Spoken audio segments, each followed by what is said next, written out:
گفتوگوی زیاتریان بابەتە دەکەم دکتۆر سامان سۆرانی ڕاوێژکاری باڵا بۆ کاروباری سیاسی و دیپلۆماسی لە فەرمانگەی پەیوەندیەکانی دەرەوەی حکوومەتی هەرێم لە ستۆدیۆ ئامادەیە. زۆر بەخێر بێت دکتۆر. زۆر بەڕێز. نهێنی سەقامگیری و ئارامی و ئاسایشی هەرێمی کوردستان چییە؟ هەرێمی کوردستان ئەلبەتە ئەوەی کە هەیە بە خەبات و تێکۆشانی گەلی کورد دەستەبەر کراوە، قوربانی زۆری بۆ دراوە و لە پێناو ئەو قوربانیی کە دراوە ئەم بابەتە دەستەبەر کراوە و کاریشی بۆ دەکرێت کە بپارێزرێ بۆەوەی کە بە سەقامگیری بمێنێتەوە. لە ڕاستیە سەرکردایەتی گەلی کورد لە هەرێمی کوردستان کاری تەواوی کردووە بۆ ئەوەی کە بتوانێت هاوسەنگی لە ناوخودی هەرێمی کوردستان بپارێزێەوە پەیوەندیەکی دۆستانە لەگەڵ وڵاتانی دراوسێ بەرقەرار بێت و لە هەمان کاتیشە لەگەڵ کۆمەڵگەی نێودەوڵەتیە کار بۆ ئەوە بکرێت کە لەسەر بنەما سەرەکیەکانی کە پەیوەستە بە مافی مرۆڤەوە بە پێکەوە ژیانی ئاشتیانە و لە هەمان کاتیشە ئەوانەی کە گرێ دراون بە دیموکراسیەوە لە هەرێمی کوردستانە وەکو ئەزمون تاقی بکرێتەوە بچەسپێنرێەوە بۆ ئایندەیەکی باشش کار لەسەر ئەو بەهایەنە بکرێت کە گرێ بدرێ بە کۆمەڵگەی نێودەوڵەتیەوە. ئەوەی شوای لێ کردووە کە هەرێمی کوردستان لە دیدگای یا ڕوانگەی کۆمەڵگەی نێودەوڵەتیەوە بە هەرێمێکی سەقامگیر یاخۆت بە ناوچەیەکی زۆر ئارام لە قەڵەمە درێت بە بەراورد لەگەڵ ناوچەکانی تری ئەم دەبەرە. و ئەمە شوای لێ دەکات کە هەرێمی کوردستان شانازی بەو بابەتە بکات و ببێتە مای ئەوەی کە وڵاتان چاوێن لەسەرێتی و گەلانی ناوچەکەش سەردانی بکەن و لە خودی عێراقشە بە چاوێکی تر بڕوانە هەرێمی کوردستان وەکو ناوچەیەکی سەقامگیر و پڕ لە ئاسایش و ئارامی. دکتۆر ئەم سەقامگیری کە لە هەرێمی کوردستان هەیە تەنها ویستی سەرکردایەتی سیاسی کوردەکە لە هەرێمی کوردستانە یاخود ناوچەیەکی گرنگە لە ڕووی جوگرافیەوە لە ڕووی سیاسیەوە گرنگە بۆ وڵاتانی نێودەوڵەتی بۆ کۆمەلگای نێودەوڵەتی کەم قوارەیە بەم ئاسایش و ئارامیە بپارێزن. خۆی بە دڵنیاییەوە ناوچەکە لە ڕووی جیۆپۆلیتیکەوە گرنگی خۆی هەیە خۆ عێراقش بەشێکە لەو بابەتە و ناوچەکانی ترش با بڵێن کە سووریا یاخود ئێرانە ناوچەی گرنگ لێرەیە، بەڵام ئەوەی کە گرنگە چۆنێتی پاراستنی ئەم سەقامگیریە یاخود دەستەبەرکردنی ئەم سەقامگیریە دەگەڕێتەوە بۆ ئەو سیاسەتە حەکیمانەی کە سەرکردایەتی کورد پێڕەوی کردووە لە ڕابردووە کە بۆ دەوڵەتانی دەرەوە نمایشی کردووە کە هەرێمی کوردستان دەتوانێت ئەو بەهایەنە بپارێزێ و لە هەمان کاتشان نەبێتە مایی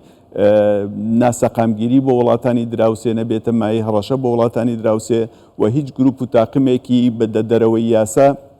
لە ناو هەرێمی کوردستان بوونی نەبێ بۆەوەی کە بتوانن سنوورەکان ببەزێنن و بنەمایی مەترسی بۆ دەوروبەرەکە و بۆ جیهانش لە هەمان کاتیشە. بووە هۆکاری ئەوە ینی خۆت دەزانی چ لە عێراقەوە چوار دەوری هەرێمی کوردستان دەورە دراوە بەم گروپانە یاخود بە ئەو وڵاتە هەرێمانی کە دەیانەوێت سیاسەتەکانی خۆیان لە ناوچەکە جێبەجێ بکەن ئەژەندای خۆیان جێبەجێ بکەن. چۆن هەرێمی کوردستان توانیوەتی بێلایەن بمێنێتەوە؟ هەرێمی کوردستان بەو فەلسەفەی کە هەیە ئێمە خەباتمان کردووە لە پێناوەوەی کە مافەکانمان دەستەبەر بکەین. گەلی کوردستان نزیکەی 100 ساڵێکە خەبات دەکات بۆ ئەوەی کە ئەو بەهایەنە دەستەبەر بکات. ئێوە دەزانن لە ڕابردووە ڕۆژێمە ناوەندەکان هەوڵی ئەویان داوە کە کورد بسڕنەوە، هەوڵی ئەویان داوە مافەکانمان پێشێل بکەن. ئێمە ئێستا ئەو قوارەی کە بەدەستمان هێناوە لە ناو چوارچێوەی دەستورێک کە با بڵێن لە عێراقێکی فیدراڵە بوونی هەیە، ئێمە بە گرنگەوە تەماشای دەکەین و دیفاع لەو بەهایەنە دەکەین و بەرگریکردن لەو بەهایەنە وای کردووە کە سەرکردایەتی خۆی گرێ بدا بە گەلەوە و گەلیش پاڵپشتی ئەو سەرکردایەتیە بکاوە. ئەمەش وای لێ دەکات لە نەتیجەیە کە ئەم هەرێمە بەم ئارامی خۆی بمێنێتەوە. ئەگینا ئەگەر بەراورد بکرێت بە شوێنەکانی ترا بەڵێ دەکرێت با بڵێن ناسەقامگیری دروست بێت، دەکرێت با بڵێن هەوڵی تێکدان دروست بکرێت. ئەو خۆتان دەزان لە ڕابردووە هەرێمی کوردستان لە مەلەفێکی نێودەوڵەتیە پشکدار بۆ لە بڕی کۆمەڵگەی نێودەوڵەتی بەرگری کردووە لە مافی مرۆڤ، ئەویش با بڵێن لێدانی داعش بووە و سەرکەوتنی بەدەستهێناوە. هێزەکانی پێشمەرگە توانیویانە سنوورەکانی هەرێمی کوردستان بپارێزن و لە هەمان کاتیشە بەرگری بکەن نە تەنها لە با بڵێن گەلی کوردستان بەڵام بۆ ناوچەکەش گرنگی خۆی هەیە و ئەمەش باسی ناوچەکەت کردەمێ شتێک بڵام دکتۆر، دەتوانین بڵێن ئێستا هەرێمی کوردستان تەنها سیاسەتی لە نێوخۆی هەرێمی کوردستانە پەیڕەو ناکات بەڵکو نێوەندگیرە لە ئەو دۆخەی کە لە ڕۆژاوای کوردستان هەیە ئێستا لە سووریا بەگشتی و هەروەها پرۆسەی چارەسەری و ئاشتی لە تورکیا بە هەمان شێوە هەرێمی کوردستان ڕۆڵی گرنگی هەیە؟ بەڵێ هەرێمی کوردستان لە ڕابردوو شاکاری بۆ ئەو کردووە کە هەموو لایەنەکان چ لە ڕۆژاوای کوردستان بێت چ لە باکووری کوردستان بێ ئەوانەی کە پەیوەست بێ بە مەلەفی کوردیەوە بە شێوەیەکی ئاشتیانە چارەسەر بکرێەوە گەلی کورد بتوانێت لە ڕێگەی دیالۆگی ئەرێنیەوە لەگەڵ ئەو لایەنانەی کە دەسەڵاتیان هەیە مافاکانی دەستەبەر بکات و بتوانێت لەگەڵ ئەوانە هەڵ بکات بۆ ئەوەی کە دیموکراسیت لەوێ بەرپا بێت و ئەگەر بکرێت مەسەل سیستەمێکی فیدرالی لەوێ بەرپا بێت و ئەوەی کە لە ڕابردووە کە با بڵێن سەرکردایەتی کورد کاری بۆ کردووە ئەوەیە کە بانکهێشتی ئەو لایەنانی کردووە کە ئێمە پاڵپشتیتان نەکەین بۆ ئەوەی کە بتوان بە شێوەیەکی ئاشتیانە مافەکانی خۆتان دەستەبەر بکەن و ئەم ئامۆژگاری یاخود ئەم میانگیریە کە سەرکردایەتی کورد بە تایبەتی جەنابی سەرۆک ئەو کارەی ئەنجام داوە ئەوەیە کە لێکەوتەی باشی لێ دەکەوێتەوە و کورد بۆ ئەوەی بتوانێت لەو ناوچانەش بە یەک دەنگ هەڵوێستی هەبێ و بتوانێت لە ناو خودی بۆ نمونە ڕۆژئاوای کوردستان یا لە ناو خودی سووریایە بە مافەکانی بگات بڵێ دکتۆر باسی سەرۆکت کردەمەوێت بڵم کە کاریگەری کاریزمای سەرۆک بارزانی کە کورد خاوەنی سەرۆکێکی لەم شێوەیە چند لەم پەیوەندیە نێودەوڵەتی و دیبلۆماسیانەی کە هەیە خۆتان دەزانن کە هەر شاندێک لە هەر وڵاتێکەوە دێت لە ناوچەکە بێت یاخود نێودەوڵەتی بن سەردانی سەرۆک بارزانی دەکەن و گفتوگۆی بارودۆخی ناوچەکەی لەگەڵدا دەکەن بۆ کۆمەڵگەی نێودەوڵەتی ئەوە ڕوون بۆتەوە کە جەنابی سەرۆک پێگەی مەرجەعێکی هەیە بۆ گەلی کورد نەتەنها لە هەرێمی کوردستان بۆ دەوروبەریش لە ڕاستیە لەبەرەوەی جەنابی سەرۆک بەو شێوەیە کە هەیە کە فەلسەفەیەکی هەیە بۆ ئەوەی کە ئاشتی خوازانە بە مافەکانی خۆمان بگەین و کار بکرێت بۆ ئەوەی کە تونند و تیژی نەبێت و لە هەمان کاتیشە لە ناو خودی عێراقشە کار بکرێت بۆ ئەوەی کە دیموکراسیت بەرپا بێت و لە ڕێگەی پەیوەندی دیبلۆماسیەوە بکرێت دەستی دۆستایەتی بۆ وڵاتانی دراوسێش درێژ بکرێەوە ئەمەش وای لێ کردووە کە ئەو جیهانی دەرەوەی بە شێوەیەکی زۆر بەرز بنرخێ ینی